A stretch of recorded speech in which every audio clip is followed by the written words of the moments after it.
네, 저희 행사에 이제 막바지에 다다른 것 같습니다. 네, 지금부터 3부 행사인 종합토론을 시작하겠습니다. 오늘 토론 진행은 현재 목포대학교 미술학과에 재직 중이시며 한국미술인학회 회장을 겸하고 계시는 조은정 교수님께서 진행해 주시겠습니다. 선생님 부탁드리겠습니다. 예, 안녕하세요. 오늘 총 8편의 발표가 있었고요. 사실 8편 발표라고 해서 쭉 해서 얘기를 해주셔서 엄청나게 많은 얘기들이 있었습니다. 저는 종합토론 사회를 맡을 때 두 가지 원칙이 있습니다. 언제 시작하건 끝나기로 된 시간에 끝낼 겁니다. 그러니까 5시에 5시가 되면은 끝을 내야 되는 거니까 그 안에 최대한 많은 얘기들이 있을 수 있도록 여러분들에게 많은 기회를 드렸으면 합니다. 그리고 지금 끝까지 남아 계시고 온라인 통해서 질문해 주시는 분들께도 여러 의견을 들어볼 수 있는 기회가 될 것 같아서요. 자유롭게 얘기해 주셨으면 좋겠습니다. 오늘 창조적 파괴 얘기도 하셨고 경계 넘어서 얘기도 하셨고요. 많은 얘기들이 있었기 때문에 우선 발표하시면서 다른 분들 발표 들었을 때 나오시는 얘기도 있을 것 같아요. 기능이라고 하는 예술가에 대해서, 예술과 사회와의 관계에 대해서, 그리고 그 지역사회 안에서의 기념관, 미술관 볼 것인가, 그 부분에 대해서 저는 자유롭게 난상 토론이 좀 있었으면 합니다. 어느 분께서 먼저? 예, 일단 성환경 선생님. 성환경입니다. 제가 진행에 관련해서 한 가지 제안을 좀 드리고 싶습니다. 솔직히 얘기하면 저는 이 자리에 쭉 아주 이제까지 들은 얘기가 아주 일부 예를 제하고는 참 어려웠습니다. 어려웠을 뿐 아니라 그 전체 발제가 어떻게 엮어지는지, 어떻게 이 오늘 학회에 그러니까 문장을 만들어진다면은 어떤 문장이 있는 건지 각 발제자의 구성에서 토픽의 연결이 말하자면은 각자 또 얘기를 하면서 뭔가 기여가 있을 건 분명하지만 그 전에 여기 여러 가지 지금 구설들이 있는데 구설들의 집합, 다양한 집합들이 있는데 이걸 좀 쉬운 문장으로 한 센텐스로 오늘 이 학회에 기대하셨던 그리고 또 실제 발표를 다 들었으니까 어떤 문장이 있는지는 그게 상당히 접근이 안 되면 벌써 안 잡혀요. 그래서 이거를 거꾸로 좀 그걸 좀 분명히 할 수 있는 방향으로 진행이 됐으면 좋겠다는 생각이 들고 굉장히 어려운 발제들이 많았어요. 참 따라하기 힘든 그래서 먼저 각각도 그렇지만 전체 문장을 하나 좀 오늘 기획에 주관하신 분이 그 문장을 먼저 한번 예시적으로라도 제안을 해주시면 도움이 되지 않을까 이런 생각이 들었습니다. 이상입니다. 예, 감사합니다. 사실 이게 제일 어려운 요구를 해주셨는데요. 지금 이건 그러면 주제라기보다는 문제의식부터 출발을 하죠. 여기 김학명 관장님께서 이 학회를 제안을 하셨을 때는 어떻게 이 공간을 계속 살아있는 공간으로 만들 수 있을 것인가 였고요. 거기서 성환경 선생님께서 지금 정리가 필요하다고 하신 부분이 이걸 거예요. 하나는 이 공간이 도대체 무엇인가 라고 했을 때 예술가라고 하는 그 개인이 어떤 식으로든 거기에 존재하고 있던 공간인지, 그리고 현재는 그 예술가가 이미 그 세상을 떠난 그 개인일 때 어떻게 현재 세대와 미래 세대에게 계속 연결을 하면서 영향을 줄 수 있는 개인이 될 수 있을 것인지, 그게 하나의 문제가 되고요. 그 다음에 또 다른 하나는 그 예술가를 기념하는 공간이라고 했을 때 특히 뒤쪽에서 집이라고 하는 공간도 얘기했고, 그 다음에 집에서 마을로라고 하는 얘기도 있지만 그 물리적인 공간이 어떻게 지역사회 안에서 한편으로는 뿌리를 내리지만 다른 한편으로는 경계를 확장해야 되는 그 정체성을 강화하다 보면은 배타적이 될 수 있고,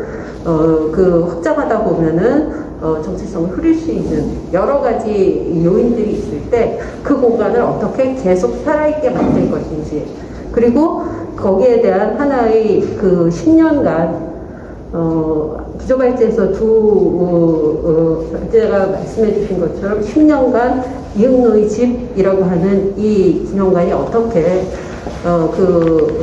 노력을 해왔고 정말 처절할 정도로 노력을 해왔는지라고 하는 것 하나하고, 그 다음에 외국의 사례에 있어서는 그게 유사성이 될 수 있고 차이점이 될 수도 있지만 운영을 통해서 그런 살아있는 공간으로 어떻게 만들어 나가려고 애쓰는 그런 사례들이 있을 때 그걸 우리가 어떻게 시사점을 찾을 수 있을 것인지 이렇게 나눠보자고 한 거였거든요. 예. 그러면 성희 선생님 먼저 좀 얘기 좀 해주실 수 있을까요?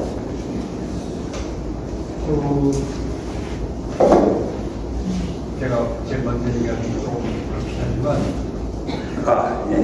놀란 거였네요.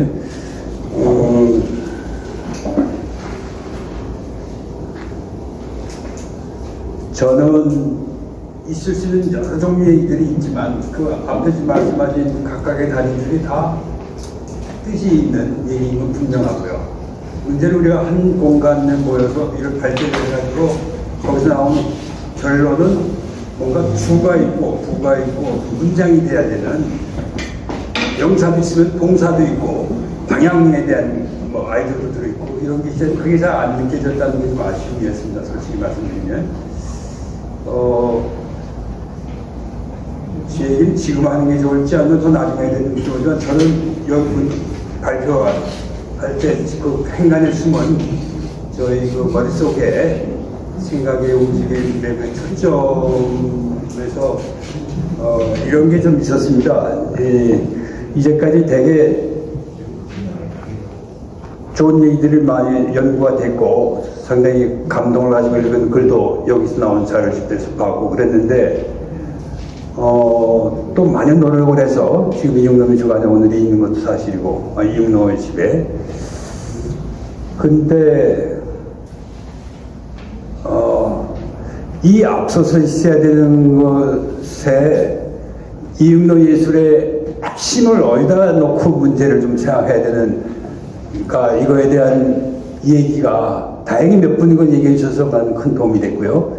근데 특히 저기 사례나 운영으로 넘어가서는 그 연계가 좀 잘 안 느껴져서 제가 좀 상당히 갑갑했습니다.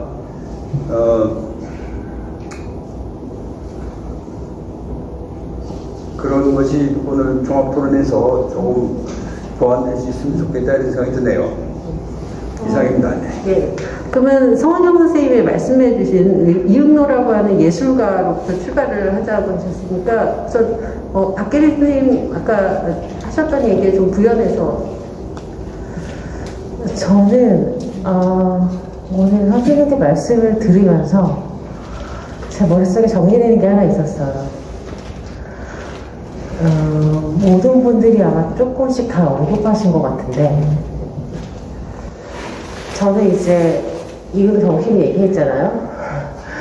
근데 이 정신을 구현하기의 핵심이 뭘까에 답을 하나 얻었는데 결국 운영이다 라는 생각이 들었어요. 그러니까 이게 미술관이 여기서 하든 집 밖으로 펼쳐지든 경계를 넘든 안 넘든 핵심의 운영이 이 사람들이 굉장히 중요하다.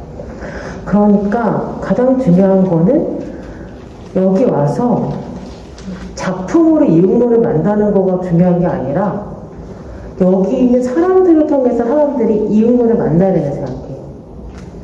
그러려면 아까 제가 모든 것을 무릅쓴 예술가라고 했는데 이 이응노의 집의 운영가들은 그러한 예술가들을 감당할 수 있는, 그 예술가들이 여기 왔을 때 여기 있는 내가 뭘 해도 되는 곳이구나, 여기는 내가 전입 미술가들이 있을 수 있는 공간이구나 라고 느끼게 해주는 운영. 그건 어떻게 생각하면 아무것도 안 하는 운영 방식일 수도 있잖아요. 제가 베를린에 있을 때 레지던시 할 때 굉장히 유명한 곳이었는데 오고 싶어하는 곳이었어요. 예술가들이 오면은 아무것도 요구 안 해요. 작업을 아무것도 안 해도 돼요. 해도 되고. 왜냐면 이 공간에 있다가 보면 그 사람 당장 아웃풋이 안 나오더라도 그 사람의 아트워크에 중요한 역할을 할 거라고 생각하는, 서로가 믿는 신뢰가 있는 건데, 그러니까 그런 식의 이제 그것이 무엇이든 그러한 이응노의 정신을 갖고 있는 운영 체계와 시스템이 가장 중요하겠다. 그 정신이 그 사람들이 이곳에 오면 자연스럽게 그걸 느끼게 하는 공간. 이 모든 화두를 깨뜨면서 저에게 주는 답이었습니다. 감사합니다. 지금 성원경 선생님 말씀하시고 그다음에 박기현 선생님이 구현하신 게 사실은 이응노의 정신 그리고 그것을 구현할 수 있는 운영이라고 했는데 다시 또 그럼 도대체 이응노의 무엇을 이라고 하는 게 처음에 구조발제에서 김학년 관장님께서 얘기하셨던 그 질문하고 연계가 된다고 보거든요. 예. 관장님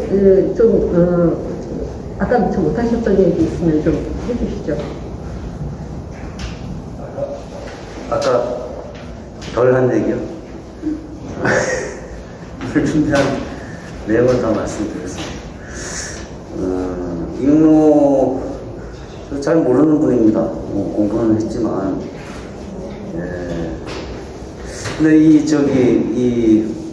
대관 10주년 맞아가지고 학회에 뭔가 일을 같이 하자고 제안을 드릴 때의 문제의식은 아무튼 우리 사회에 근현대, 우리가 근현대를 지금 이렇게 거쳐왔고,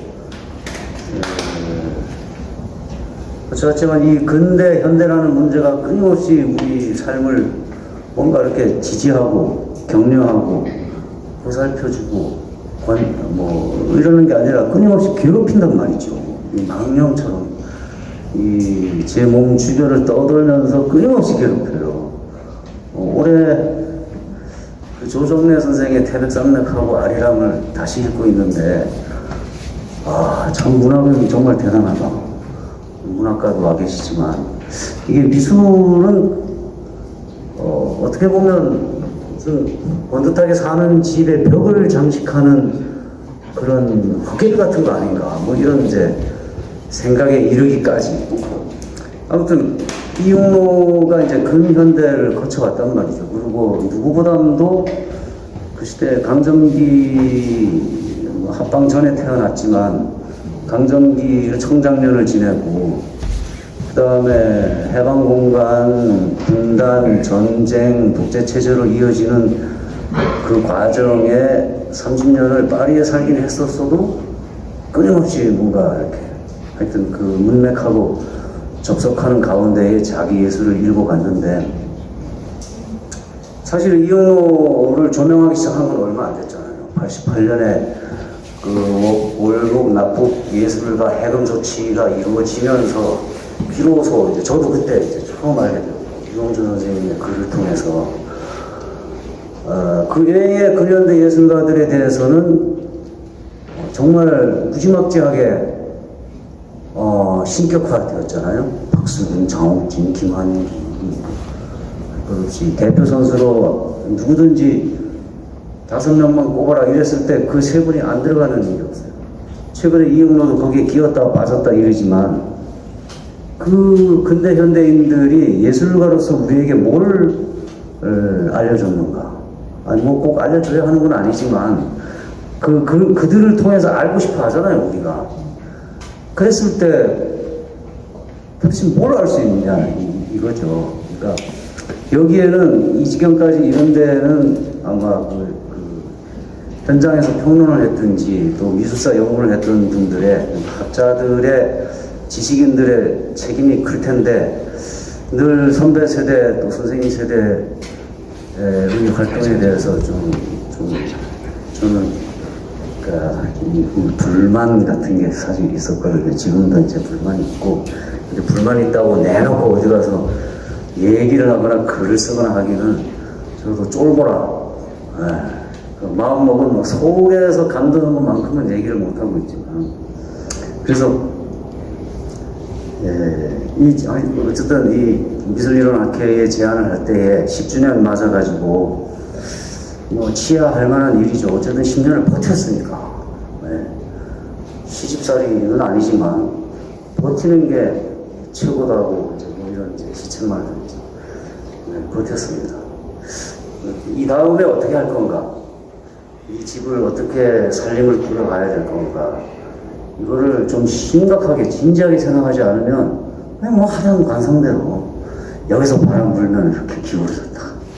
예, 또 주먹으로 때리면 엎어졌다가 뭐 이렇게 살 수는 있죠. 근데 정말 이렇게 살아야 되는 건지 그걸 좀 차분하게 10주년 기념 행사가 10년이 가더라도 천천히 생각하면서 움직여야지 바쁘게 또 뭐 마스터 플랜 짜가지고 마스터 플랜이나 짜면 좋지만 그마저도 제대로 못하고 있는 실정이죠.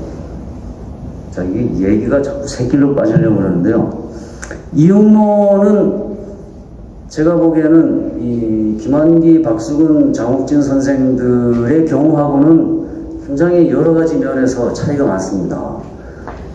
아무튼 몸으로 밀고 하는 양반이었고 뭔가 자기가 알고 있는 걸 딱 앞에다가 이제 뭡니까 뭐 이쁜 꽃처럼 하나 들고서 뭐 이렇게 자기를 포장하는 이런 재주도 부리지 않았고 오로지 그 뭔가 이렇게 예민한 감각을 통해서 자기가 어떤 순간에 어떤 환경과 조건 속에서 뭘 해야 되는지를 아주 기민하게 알아차리는 그 놀라운 감각은 지녔던 분인 것 같아요. 또 어쨌든 결과물을 놓고 봤을 때에 우리 근현대의 역사와 삶과 그 회오리 늪에 여러 가지 뭐라고 할까요? 삶의 자취 같은 게 은근히 이렇게 밑에서 받치고 있기 때문에 굉장히 튼튼해 보입니다. 그 건축이. 근데 저는 다른 분들은 몰라도 김한기나 박수근이나 장옥진의 그림에서는 그런 거를 느끼기 어렵습니다. 걸음이 안 보여요. 걸음이. 하여튼 뭐 그건 이제 다른 얘기고 이용로 예술의 핵심이 뭐냐? 대답할 자신이 없습니다. 저는 그렇게 느끼고 있다는 정도이고 또 특히나 물론 이용로도 그 후반부 인생 파리에서 활동하면서 민족, 전통 또 이런 거 뭐 가끔 자주 강조했죠. 내 예술의 밑바탕은 전통이다 뭐 이런 식으로. 그러나 전통을 신비화하지는 않았습니다. 그 사람은 자기가 잘 써먹을 수 있는 걸 다 골라가지고 그걸 재활용을 잘했죠. 근데 이렇게 신비화하거나 그러지는 않았던 분이 게 분명합니다. 그게 그 어떤 면에서 보면 굉장히 눈치가 빠르고 실용주의자이고 뭔가 이렇게 헛소리 시쳇말로는 구라 이런 거 내놓지 않고 이렇게 밀어붙인 그러니까 그런 면에서 보면 우리 근현대에서는 드문 예술가가 아닌가 싶은 거죠. 근대를 얘기하기에 참 좋은 분이다. 근대라는 문제를 이야기할 때.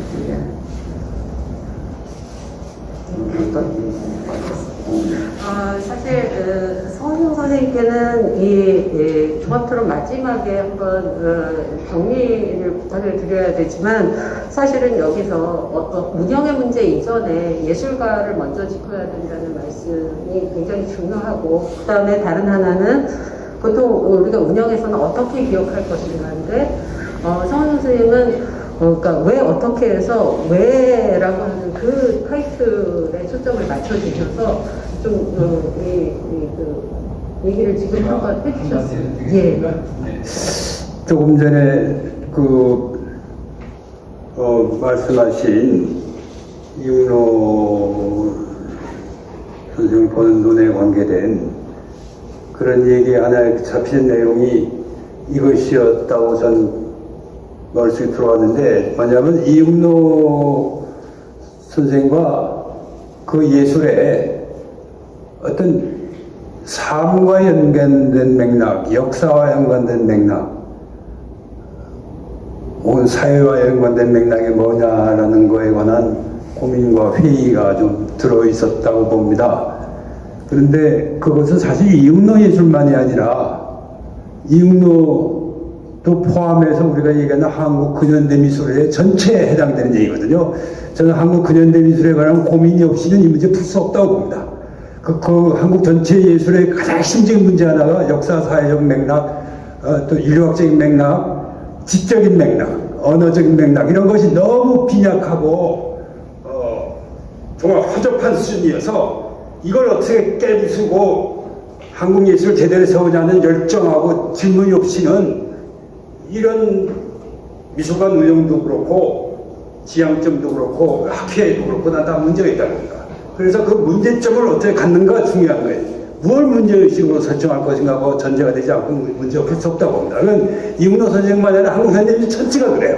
우리 한국 현대미술은 일종의 예술이라는 허망한 제스처, 그 제도, 그것도 서구에서 일본을 통해서 이식된 이런 것들의 허망한 그림자들의 그 귀신 놓음이고 아주 저는 안 좋게 봅니다. 즉 그거의 핵심은 뭐냐? 삶과의 맥락이 불묘하고 역사적 맥락이 불묘하고 인류학적인 의미에서 어떤 세계 글로벌한 문화의 양태와 고민, 문제예요. 그러니까 이 점에서 보면 이것이 한국 현대미술만의 문제가 아니라 지금 갑자기 이런 일을 넘어가서 죄송합니다만 이 대통령 선거 올 때마다 우리가 이렇게 겪어야 되는 이런 저급한 논의 수준이라든가 이거 뭐 짜증나잖아요. 이것이 다 연결된 문제라고 봐요. 왜 이렇게 허약하냐고 말이죠. 왜 이렇게 반지성주의가 질문다운 질문이 없고 방향도 없는 이런 이게 다 연결된 문제라고 봐요. 그래서 내가 너무 흥분하게 하지 않고 얘기를 마쳐야겠는데 저 역사적, 사회적, 정치적인 것도 포함해서 모든 그런 인류학적인 이런 맥락을 좀 확실히 해야 되는 그게 그걸 사무의 맥락인 거죠. 그걸 하지 않으면 풀리지 않는다는 거죠. 그건 이문호 선생 사실만 한국 현대미술 전체에 대해서 그런 질문의식이 없이는 이게 문제 설정이 안 된다고 봅니다. 좀 그렇게 생각하고 싶네요.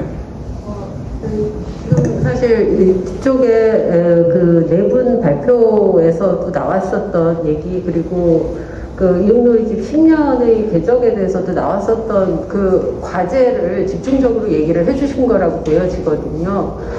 지금 그게 마지막에 최병진 교수님이 얘기하셨던 거기부터 다시 출발을 하자면 메타 콘텐츠 가치가 상향 조정될 수 있도록 지금 연구를 통해서 작가에 대해서 맥락에 대한 여러 가지 연구가 얼마나 필요한 것인가, 그게 없는 상황에서 얼마나 이게 우리가 허약해질 수밖에 없는가라고 하는 그 부분을 지적을 해주셨고요. 사실 여기 모이신 분들이 거기에 대한 공감으로부터 다 공감대가 형성되어 있다고 봅니다. 그러면 성원경 선생님이 말씀해 주신 이 부분들이 관람객에게 적용되는 콘텐츠에서도 중요하고 작가 자신에 대한 연구에 대해서도 중요하고 이럴 텐데 이 부분에 대해서 지금 엄광현 선생님, 이석선 선생님, 최병진 선생님, 윤혜영 선생님 미술관 운영 사례 쪽으로 지금 연구를 해주셨잖아요. 좀 구현해서 같이 연관시켜서 하실 수 있는 얘기 있을까요? 최병진 선생님 먼저 시작하시겠어요? 네. 사실 지금 이제 말씀 주셨던 내용이 이제 전적으로 이제 저는 동의하는 부분이고요. 근데 이제 사실 제가 이제 그 운영에 대해서 이렇게 살펴봤던 맥락은 되게 간단합니다. 플랫폼이 좋다고 항상 성공하지 않더라고요.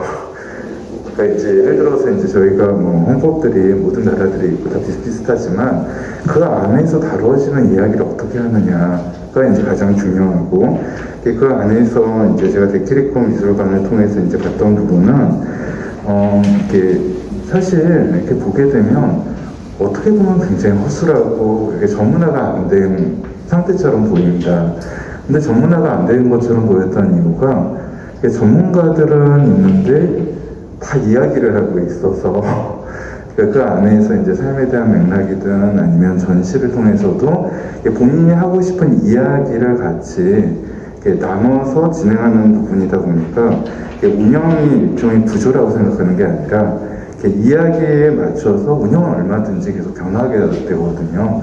근데 딱 그 부분에만 초점을 맞춰가지고 모든 운영 구조들이 이렇게 움직이다 보니까 조금 저한테는 시사점이 있었습니다. 어떤 경우냐면 사실 이제 제가 5년 전에 갔을 때는 그 안에서 이야기의 이게 화자가 되는 거죠. 이야기를 하는 사람이 이제 예를 들어서 학술 운영위원이나 아니면 그 하는 사람들이 한 20명 정도에서 지금 한 60명 정도까지 늘어났는데 이게 어떻게 가능했을까? 왜 이 사람들이 이 장소를 통해서 계속 과거에 대한 이야기들을, 기억들을 동시대에 이제 구현할까 뭐 이런 생각들을 했었는데 이유는 그 내용들을 효율적으로 만들어낼 수 있는 과정 자체가 운영이라고 판단을 했기 때문이었던 것 같아요.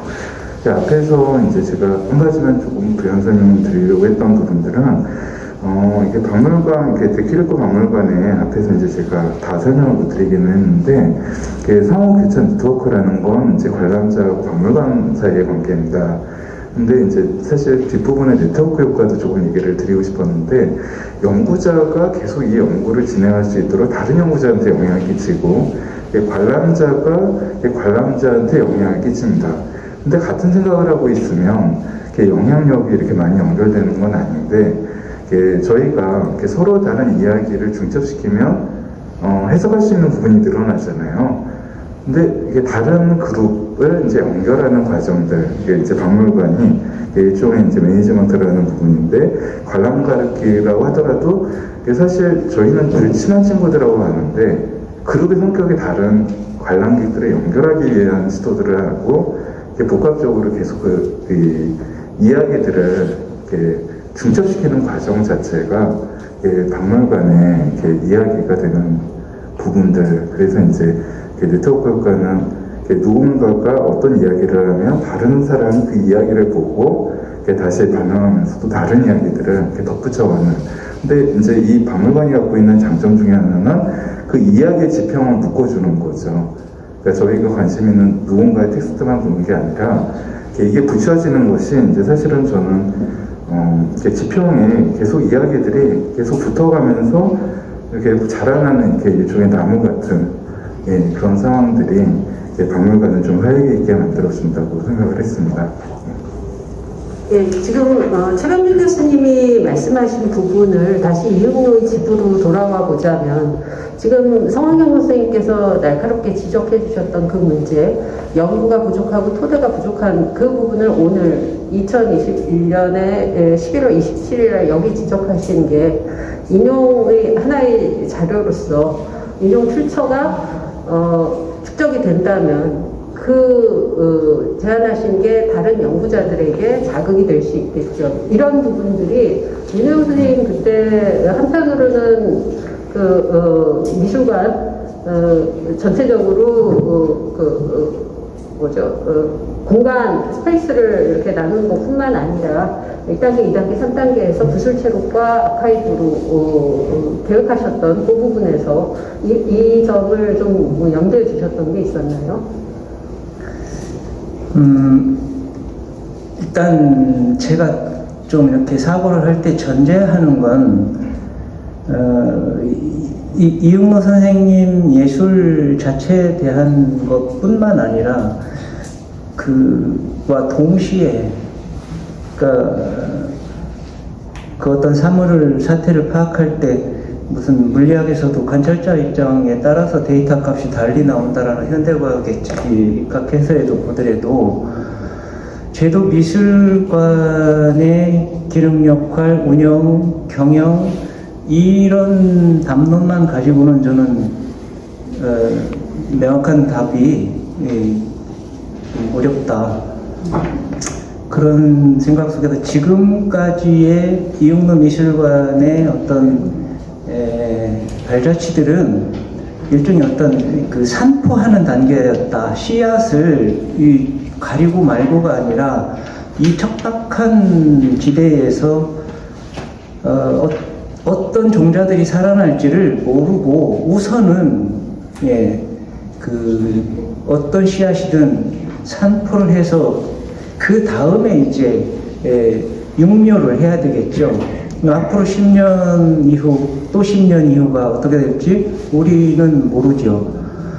근데 한 가지 좀 제가 되게 좀 부족하고 안타깝게 생각하는 건 이응노의 집들이 되게 많다라는 거예요. 그러니까 국내, 아까 말씀드렸지만 국내의 전향기관들만 해도 지금 3개나 되고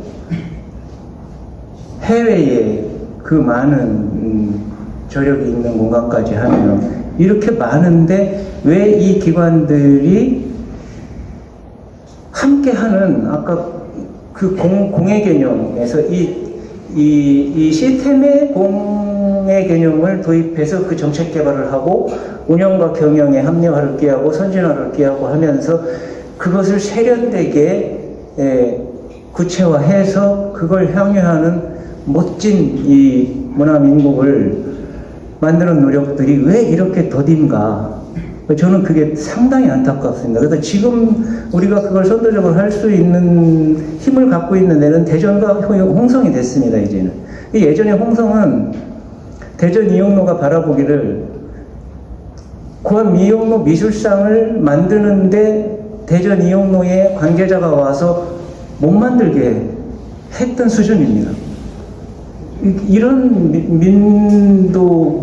민도를 갖고 있었던 수준에서 지금 이용로 미술관이 그 많은 컨텐츠들을 산포하면서 가니까 이제 뭐 이복자식 보듯이 하는 것인지 뭔지 모르지만 존재감이 있으니까 이제 대응하고 이러는데 여기에서 한 발 더 나아가서 제도적으로 무엇인가를 협력하고 그 애를 써서 세련된 운영, 경영 그 제도를 만들고 연대해서 개발을 해서 다시 이용로를 어떻게 질서를 잡을지, 이용로의 정신은 어떻게 하고 그 포옹은 어떻게 가져가고 물질과 비물질을 어떻게 균형을 잡고 할 것인지를 다양하게 논의를 하는 그 열정들이 지금 저는 필요하다고 늘 그 생각을 하고 있거든요. 답이 좀 안 되세요. 오늘은 그 답을 찾아내는 자리보다는 고민을 공유하는 자리라고 생각을 합니다. 지금 제가 괜히 5시까지는 끝을 낸다고 선포를 너무 성급하게 한 것 같은데요. 얘기가 지금 막 시작 단계라서 지금 윤영 선생님 말씀하신 부분에 대해서 이섭 선생님 좀 얘기해 주시죠. 어쩌다 보니까 이제 수학영 선생님께서 핵심적인 실천 문제를 직접 말씀해 주셨어요. 근데 사실 오늘 모임의 가장 중요한 그 이야기거리가 지금까지 10년 어떻게 보냈던가, 앞으로 10년 또는 최소한 앞으로 기본 방향은 어떻게 잡을 건가, 실천적 단위들을 한번 점검할 필요는 있을 것 같습니다. 서학영 선생님 계신데 서학영 선생님 말씀드리기 참 죄송하지만 서학영 선생님 한국 미술계 지형을 변화시켰던 자기 경험이 있으시잖아요. 아마 이제 그걸 떠올려 보시면 현재 상황에서 우리가 뭘 선택해야 된다는 게 좀 자명해질 것 같은데요. 고암 이용로 생각 기념관에서 2가지 프로그램이 있었습니다. 제가 기억하고 있는 게, 물론 윤우영 선생님이 이제 기획하고 뭐 굉장히 실천을 옮기려고 애를 쓰셨는데, 하나는 그나마 윤곽도 좀 나오고 현실화 됐었어요. 그게 동네 사람들이 자신들의 지역성에 대해서 이응로 생각 기념관과 연계해서, 아까 이제 통칭해서 거버넌스를 했는데, 마을사업 추진위원회를 만들고 크고 작은 대소사를 문화 행사와 관련해서 회의를 하십니다. 회의 의제를 이제는 그 회의를 통해서 서로 정리를 해내고 다음 회의에 일정까지 조정을 하실 정도예요. 그러니까 마을 총회라는 아주 전통적인 마을 운영 방식의 총회는 그대로 유지하되, 마을 사람들이 직접적으로 관여하거나 최근에는 이응로집 젊은 큐레이터가 기획한 전시에 홍성군이 지원을 거부하니까 마을사업추진위원회에서 예산을 가지고 내용을 심의해서 지원을 했습니다. 그래서 젊은 큐레이터의 상상력에서 멈출 전시가 실행이 됐어요. 근데 그건 하나 진행이 잘 되고 있습니다. 그러면 이제 이응로 선생님과 관계없는 이응로 생각 기념관이 위치한 이 지역의 지역성들이 조금씩 모양을 드러낸다는 측면에서 있고요. 두 번째는 준비하고 보통 애를 쓰는 걸 제가 옆에서 봤는데 결국 이루어지지 않은 게 레지던시 프로그램에 이론가와 예술가를 구분해서 지원하는 계획을 갖고 있었어요. 그리고 이론가, 통칭 이론가들한테는 당신의 관심사와 고함을 작가론이든 작품론이든 또는 다른 관점으로 하여튼 조명하는 소논문을 과제처럼 주고 실행시키고 싶어서 했는데 어떤 이유인지 모르지만 이건 이제 실행되지 않았습니다. 실행이 못해서 이런 점이 아쉬워요.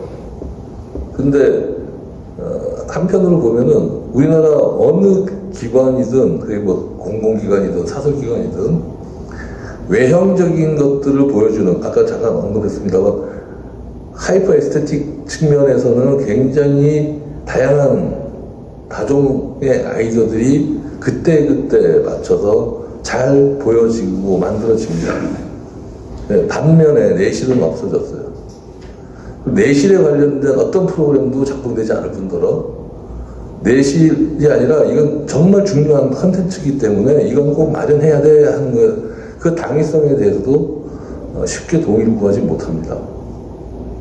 아마도 대한민국 지식인 체계 안에서도 그 똑같은 문제가 있다고 보는데 해외의 특정한 어떤 사람의 글을 빨리 습득해서 알려주는 번역의 특장에 대해서 충분히 이해를 하고 있지만 그 사람을 인용하고 그 사람의 아이디어에 우리 현재를 반영시키는 자신의 이론을 입론하는 노력은 잘 보이지 않습니다.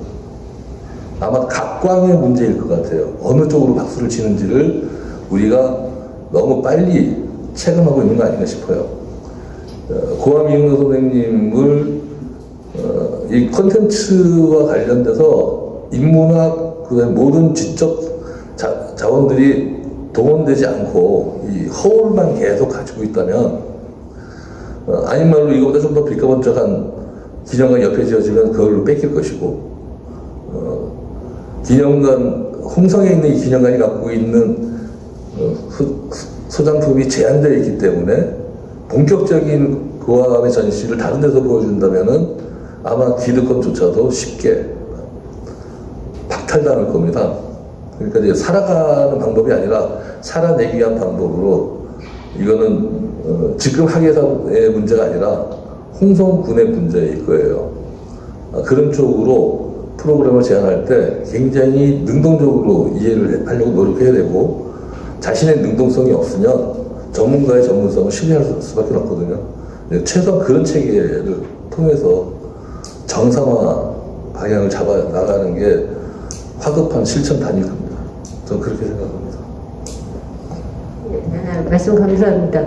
그럼 앞으로 어떻게 해야 될 것인가에 대해서 그 엄강영 선생님께서 그 이끄는 자와 모방하는 자 그 두 가지 얘기를 하셨고 그다음에 창조적 파괴 얘기를 하셨잖아요. 그 부분이 아까 그 성환경 선생님께서 말씀하셨던 그 김혜지 전의 미학적 가치하고도 연결되는 부분이 있다고 보여지거든요. 엄강영 선생님께서는 그 제안하셨을 때 새로움이라는 말을 여러 하시고 그다음에 경계의 파괴 얘기를 하셨는데 그 부연해서 좀 얘기해 주실 게 있을까요?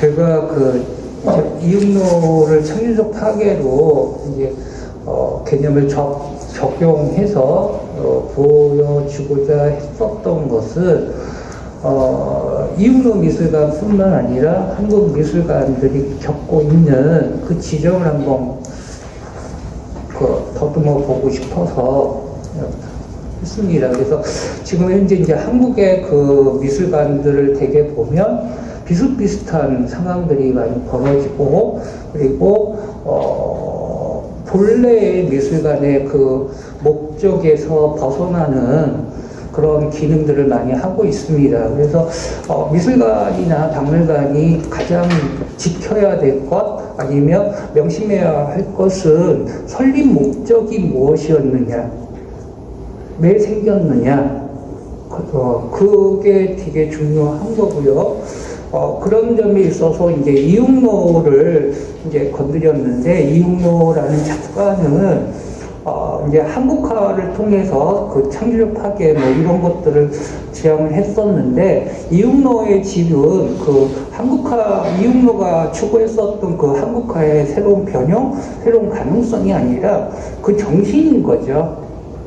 그렇다면은 이제 그래서 이육노의 미술관이 10년간 여러 다양한 그 활동들 성과를 이뤘습니다. 그렇지만 지금 이제 10년에 이루어졌을 때 과연 미술관으로서의 이육노 집은 무엇을 보여주었는가? 그리고 저는 그러면서 이제 그 이육노가 한국화라는 것을 놓지 않았다라는 점에 있어서는 이육노의 집은 다양한 활동 아니면 외연을 확장하는 것도 중요하지만 미술관으로서 갖춰야 하는 본연의 기능과 목적은 어디서 찾아야 되는가, 이런 걸 한번 묻고 싶었던 거죠.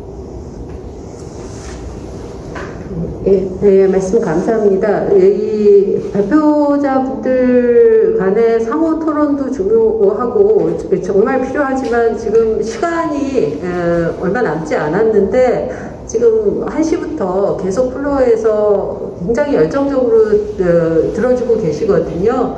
혹시 플로어에서 질문 있으시면 혹시 질문 없으실까요? 예. 네.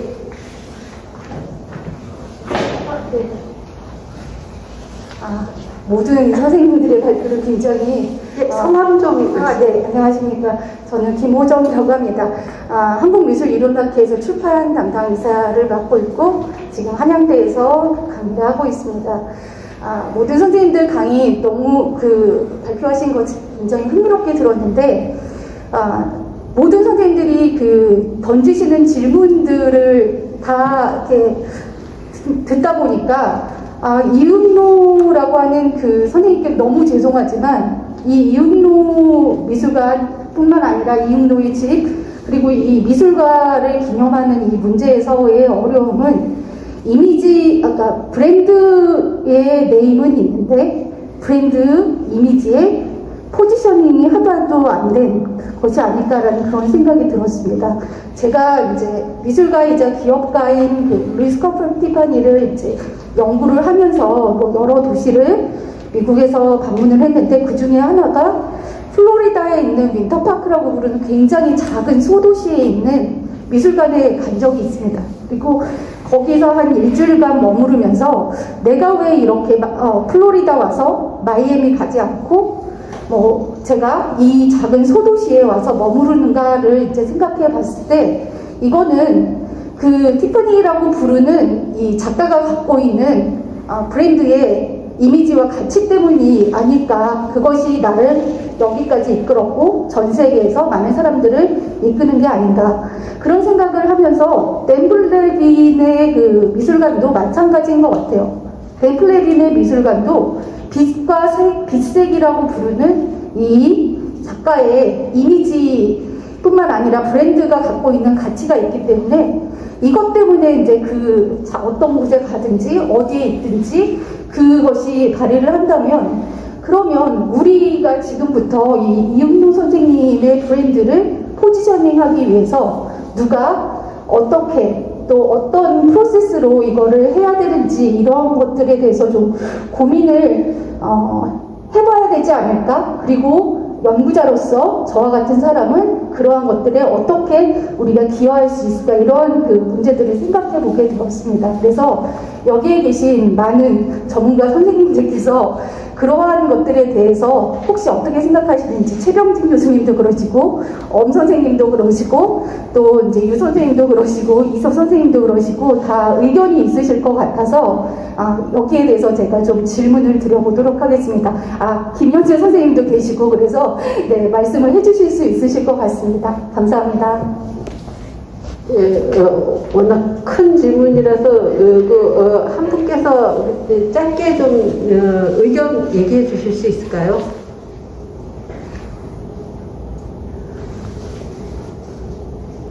포지셔닝의 문제가 지금 시급하다고 하다고 하셔서 사실 이거는 누가 한 명이 답을 낼 수 있는 얘기라기보다는 저는 지금 논의가 되면 될수록 결국은 우리 연구자들 탓이다. 우리가 제 역할을 이제까지 못해왔구나 하는 그런 생각이 듭니다. 예, 이석 선생님. 현문우답으로 답을 한번 드리고 싶은 게 있어요. 지금 여기 고암 이응노 생각기념관 이응노의 집은 이 인근 지역 주민들한테 굉장히 독창적으로 활용 잘 되고 있습니다. 그러니까 브랜드의 포지셔닝이 정확합니다. 산책하러 오시고요. 가족 단위로 오셔서 이 넓은 잔디밭을 이용해서 잘 놀다 가세요. 이 미술관처럼 생긴 공간에는 잘 안 들어오세요. 어쨌거나 사용되고 있다는 측면은 홍성군 안에 백야 김자진 기념관, 만해 한용운 기념관과 비교했을 때 많은 사람들이 활용하고 있고 그 활용하는 인구들이 점점 늘고 있어요. 늘고 있는 거는 이제 오신 분들에 한해서지만 이 입장객들한테 주소를 한번 방면 받아본 적이 있는데 그것이 일정 정도 시간 동안 계속 늘어나고 있습니다. 이 측면은 미술과 관련된 전문가들한테는 아쉽지만 시설 측면에서 굉장히 유의미한 활용도라는 것을 우리가 간과해서는 안 되고요. 지금 이제 예를 든 케이스와 1대1로 비교를 해보자면, 그리고 아까 플레빈의 그 기념할 만한 그 사람의 그 기념관과 비교를 해서 같은 맥락에 놓고 보면은 아까 금방 제가 말씀드린 것처럼 고암 이응노에 대한 컨텐츠에 대해서 첫 번째 학문적 접근이 안 돼 있습니다.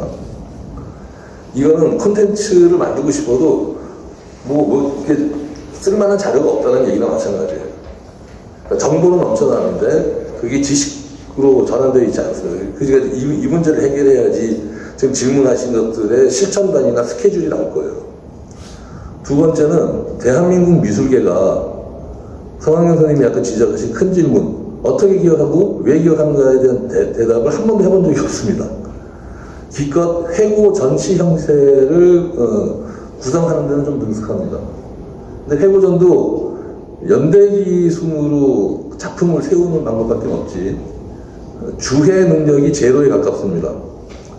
미술계에 주해 능력이 없다는 것은 미술계 종사하는 저까지 포함해서 제가 제일 앞에 서서 관련된 내용의 지식을 정보처럼 기억은 하고 있지만 활용하는 지식으로 갖고 있지 못하다는 얘기입니다. 정확한 반증이에요. 그러니까 이제 우리의 문제가 돼버린 거죠.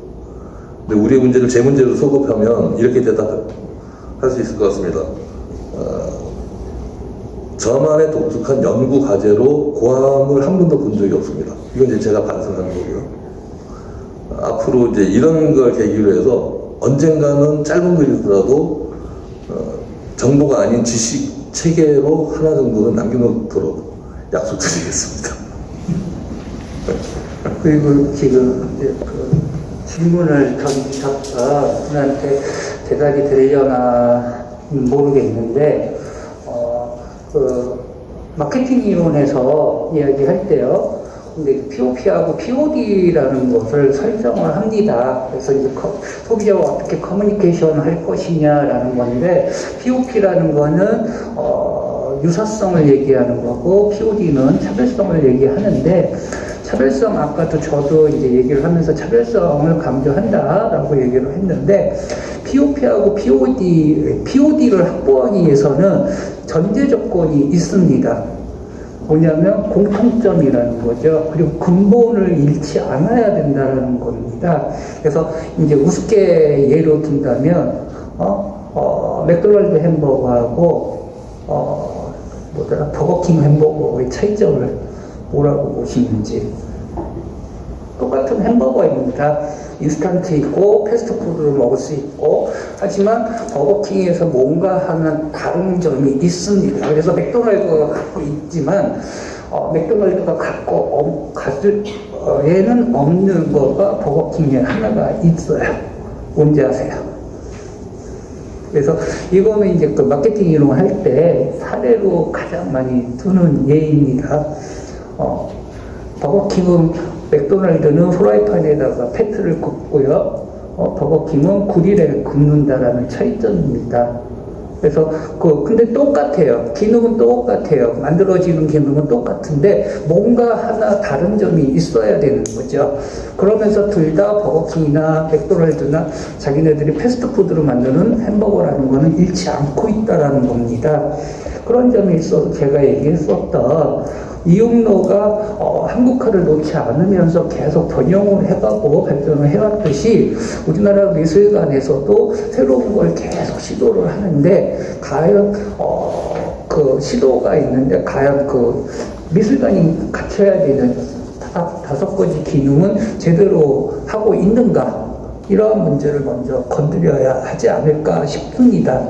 그래서 아까 이용로 선생님이 얘기해서 이용로 집이 좋은 주민들한테는 휴식처로 비춰지고 있는데 사실은 이용로의 집은 미술관입니다. 그렇다면 그 지역 주민들이 좋은 휴식의 공간으로 여기기는 하지만 이곳이 과연 이용로를 기념하고 있는 미술관으로 인식하고 있는가라는 그 문제도 한번 건드려 봐야 되는데, 그래서 POP하고 POED의 결정은 누구냐면 인식상에서 벌어지는 차이점을 두고 얘기를 하는 것이죠. 지금 그 개인을 기리는 미술관들, 특히 지역사회들마다 지금 굉장히 많이 세워지고 있으면서 그것들이 정말 지속적으로 공적인 지원 없이 지속적으로 유지되고 그러니까 사람 생명력을 지닌 공간으로 살 수 있을 것인가에 대해서 굉장히 여러 분들이 질문을 하고 궁금해하고 그러면서도 지금 지속적으로 여기저기 세워지고 있고, 지금 차별성과 그 공통점 얘기를 하셨는데 이게 모든 아마 지자체들에서 다 고민하고 있는 문제라고 생각이 됩니다.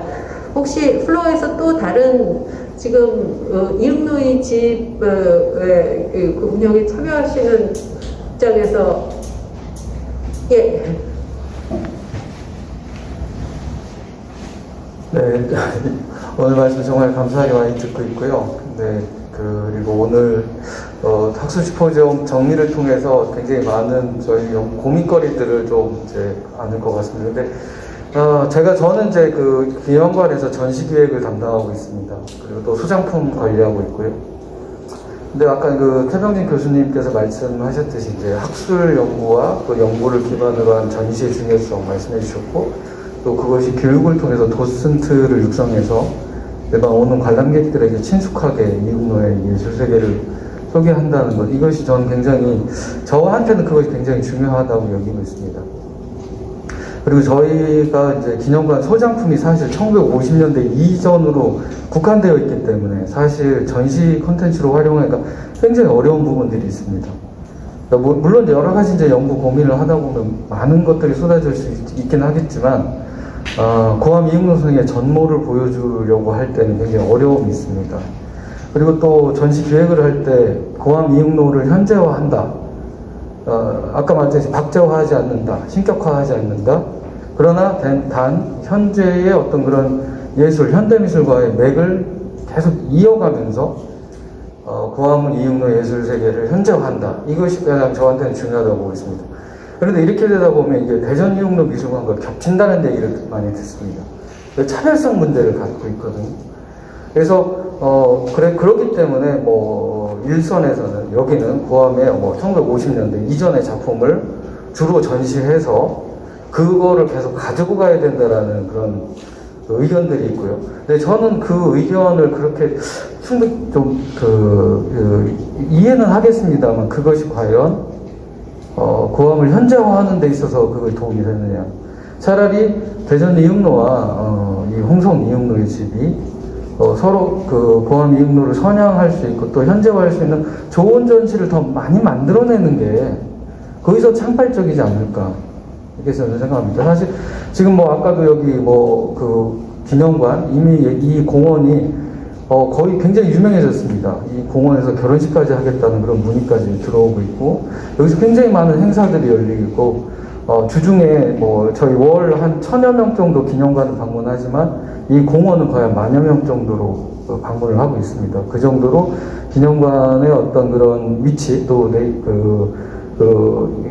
널리 알려져 있습니다. 그런 게 어느 정도 브랜드화 되어 있긴 합니다만, 정작 아까 말씀하셨듯이 이 내부로 들어오는 문제, 기념관 안에서 이응노 선생님을 느끼고 가는 이런 문제도 있습니다. 그래서 저는 이제 제가 갖고 있는 고민 중에 하나, 이것이 1950년에 처음에 기조가 1950년에 어떤 그런 제안을 두었는데, 이거를 풀고 현대화하는 어떤 그런 전시 콘텐츠를 계속 추진해 나가는 것이 괜찮은 방법인 건지, 여기 계신 여러 연구자분들께 또 말씀드리고 싶고요. 또 아까 성한경 선생님 말씀하셨듯이 이 한국 미술사를 제대로 정확하게 짚지 않으면서 연구를 한다는 건 허상인 거고, 그런 것들을 용감하게 나서서 해야 되는데, 저는 사실 이응노 선생님의 그 위상이, 위치가 또 의미가 있는 것이 시대적으로 그런 어떤 시대적인 정신을 가지고 활동을 하셨다는 그런 분들이 있거든요. 그러니까 그런 부분이 있기 때문에 충분히 우리가 그분의 예술 세계를 끊임없이 선양할 수 있는 근거가 된다고 보고 있습니다. 그렇다면 이제 그런 부분에서 굉장히 좀 날카로운 어떤 시대적인 이야기도 할 수 있어야 되고요. 기념관의 학예 연구사라고 한다면. 네. 근데 그런 부분들을 추진해 나려고 하는데, 이제 이런 부분들에 대해서 조금 좀 저의 의견에 대해서 좀 다른 어떤 조언들을 좀 부탁드리겠습니다.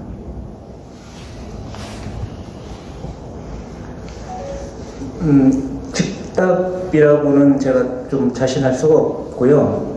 지금 저희가 좀 다 필요하고 그 필연과 의원들이 좀 직조가 되어야 되는데, 일단은 좀 제도적으로, 그러니까 좀 미술과 미술관은 좀 영역이 같으면서도 다르거든요. 이응노 예술, 그 정신, 그 어떤 품질, 이 영역 미술에 고유한 그 생태계하고 미술관, 뮤지올로기라고 하는 미술관, 이것을 어떻게 균형적이고 가장 한목적으로 운영 경영하느냐라는 건 좀 따로따로이면서 또 함께 할 수밖에 없겠죠.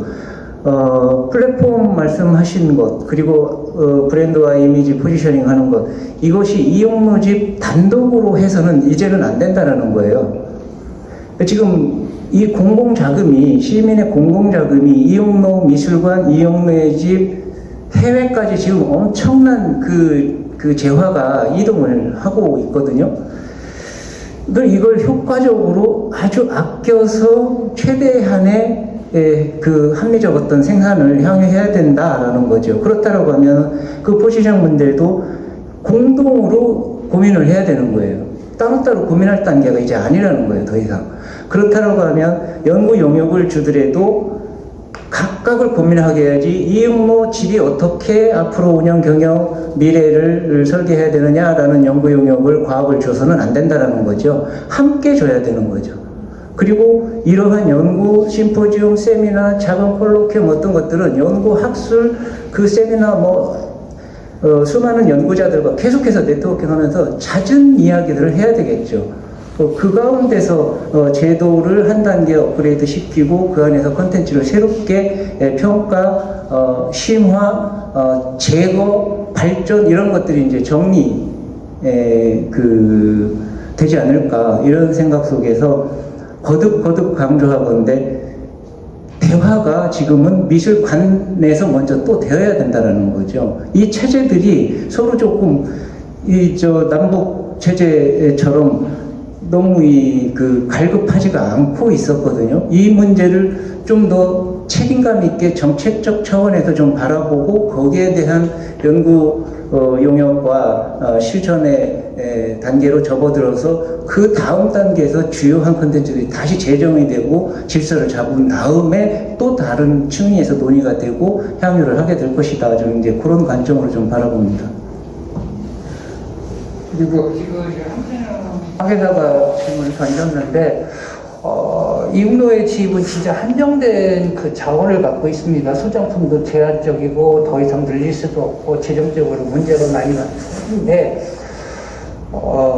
일단은 미술관의 본연의 기능으로 돌아간다면 연구하고 전시하고 교육하고 등등의 조사하고 그래서 아까 최종진 교수님도 얘기하셨지만 아카이브가 어떻게 구축할 것인가 이런 문제도 얘기했는데 이육로를 또 다른 각도에서 바라다 보면 또 창조적 파괴라든가 기업가를 얘기했을 때 지도자라고 했습니다. 이끌어가는 사람이라고 얘기를 했습니다.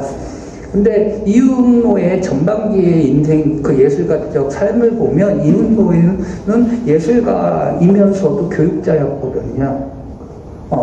고아마숙을 만든다든가, 그리고 프랑스로 가서도 다시 그 미술학교를 만들고, 이런 점에 있어서는 그 이육로에 대한 제대로 된 연구가, 그리고 다방면적으로 이 사람이 작품만 만든 게 아니라 어떠한 것들로 자신의 갖고 있는 예술가 정신 아니면 예술 세계를 펼쳤는지를 한번 이육로 지금 그런 것도 좀 필요하지 않을까.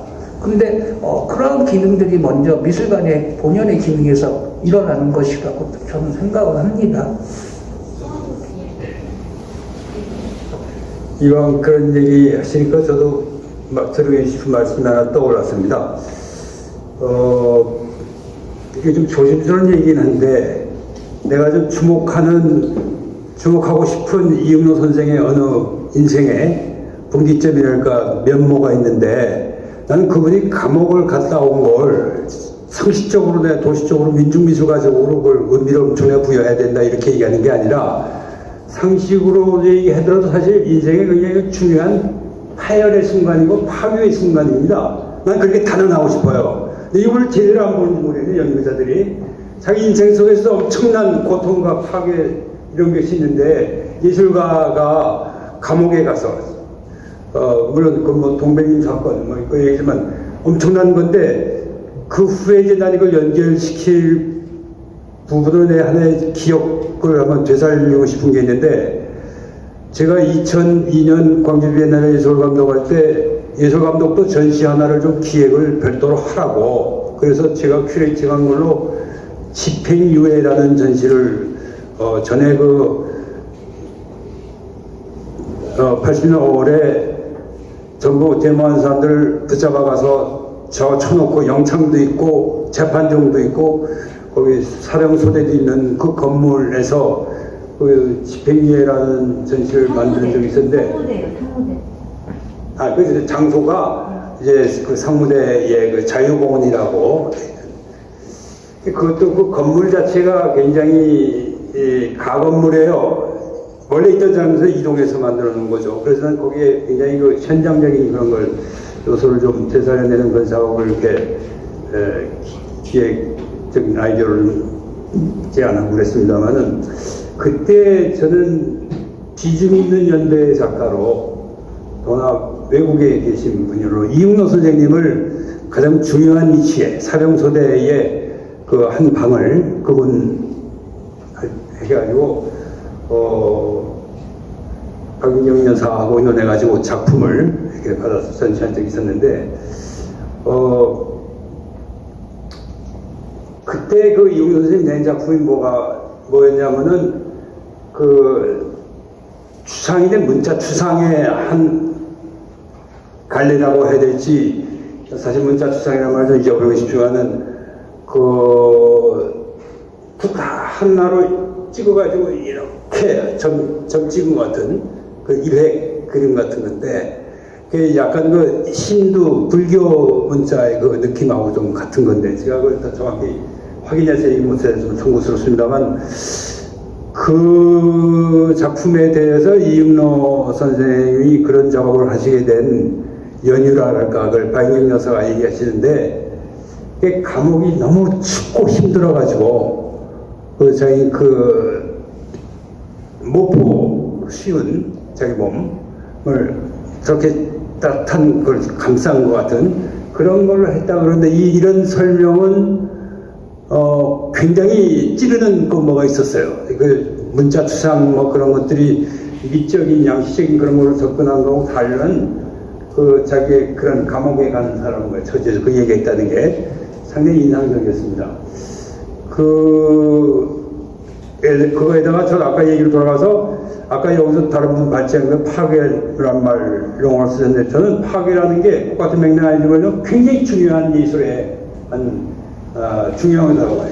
현대 사회를 얘기하는데도 파괴라는 게 중요하고 우리가 뭐 말로만 들레스니 천개의 공원이 후꽃이 얘기할 게 아니라 실제로 이 현대 사회에서 얼마나 많은 정신분열질적인 거와 파괴와 야만이 있고 그런 걸 갖다 제대로 보는 게 굉장히 중요한데 거기에 한 단서가 난 머릿속에 움직이는 하나의 어떤 조금 단서 같은 거 그런 것이 이응노의 그 사람이 한국에서 처단을 받은 사람이고 법적으로 감금당했고 그리고 그 분명히 그 후에 이 사람은 이분의 작업을 보면은 춤추는 군중 같은 그런 것이 나온 것을 그런 문자유의적인 한 단계 이런 것이 아니라 거기에 그분의 굉장히 염원 같은 게 있을 거예요.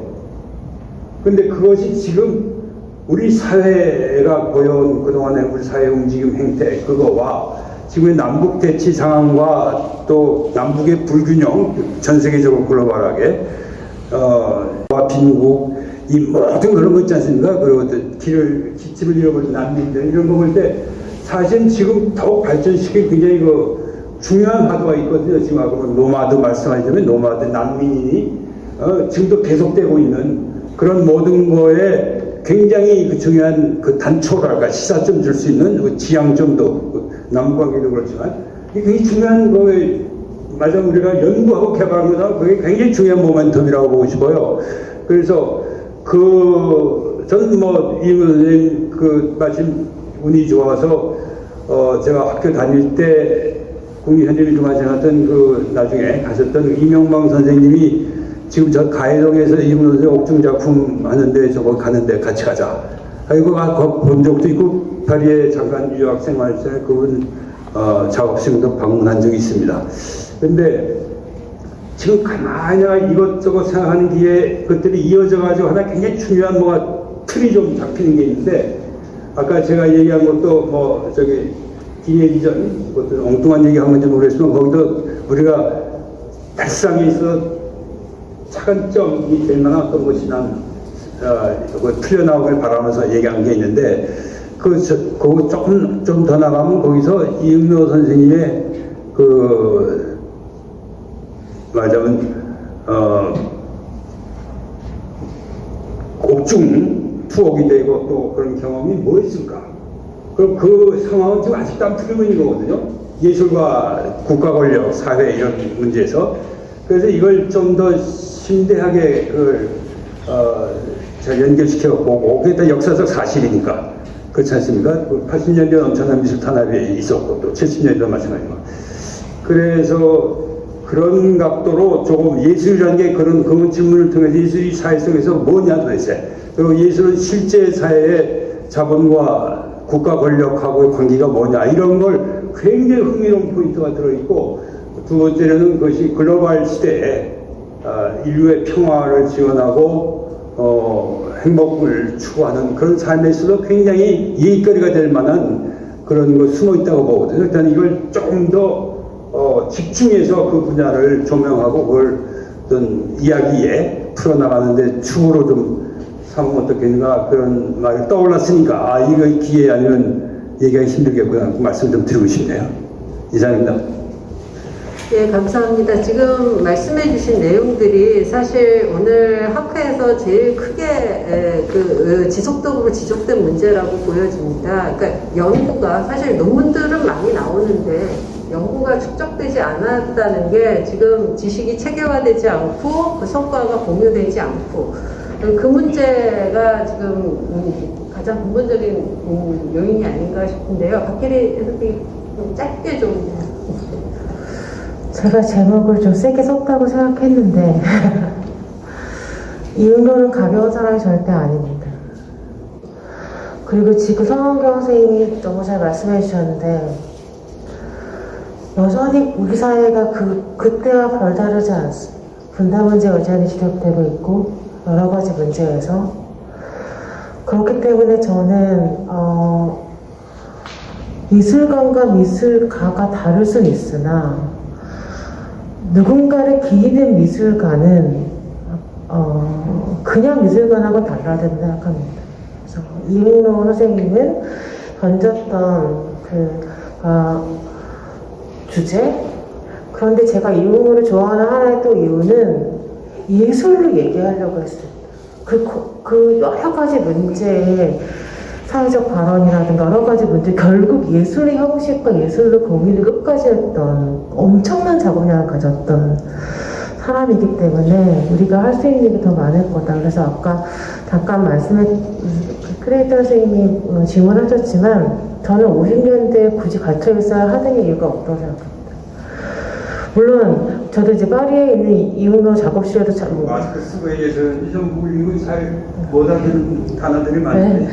이응노 미술관 파리에 있는 곳에도 가서 작업실에서 며칠 동안 좀 묵고 같이 있었던 적이 있었는데 각각이 같이 잘 컨소시엄을 해서 잘 되면 좋겠죠. 근데 제가 생각할 때 내가 만약에 이응노라면 다양한 곳에서 다양한 방식으로 막 자기를 기념하는 여러 일들이 벌어지는 걸 행복해할 것 같다. 단지 자기가 생각하는 그 어떤 본질적 정신과 관련이 있다면, 그러니까 그 지역의 어떤 관광 인프라 발전을 위해서가 아니라 있다면 굉장히 더 행복하지, 다양한 층위로 논의가 시끄럽게 벌어지는 것에 대해서 굉장히 행복해하실 것 같다. 그래서 50년대 갇혀 있어야 하는 이유는 없을 것 같다는, 그러니까 제 개인적인 연구자로서의 말씀을 드리고 싶었습니다. 이상입니다. 짧게 여기 서생연구자도 있고 학위 논문도 쓰시고 한번 김학영 선생한테 여쭤보고 싶은데 지금 내가 조금 전에 얘기했던 좀 생각의 단초 그런 것이 너무 무리한 발상인지 아니면 뭐 생각할 수 있는 그런 문제라고 보시는지 짧게 좀. 역시 짧게 대답해 주시기 바랍니다. 네, 그래서 충분히 귀를 기울여야 할 의견을 주셨죠.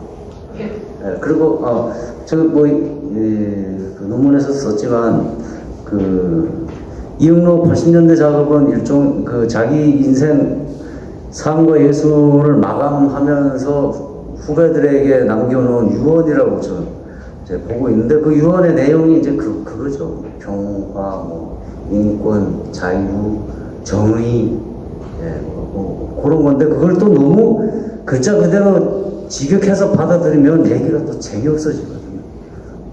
하여튼 공부하는 분들이 그게 재미없어지는 이유는 박제가 되기 쉬운 거는 자유평화 이런 것도 잘못 얘기하면 이제 박제되니까 그게 이제 근현대를 이렇게 보는 자기 독특한 눈과 이렇게 학문적인 경험 이런 게 이제 중요한데 사실 그게 저는 좀 문제라고 봅니다. 예, 지금 여러분이 다 얘기를 더 하실 게 굉장히 많지만 지금 벌써 30분이 채가 됐거든요. 혹시 온라인상으로 질문 들어온 게 있나요? 아직 이상하게 온라인상으로 들어있는 부분이.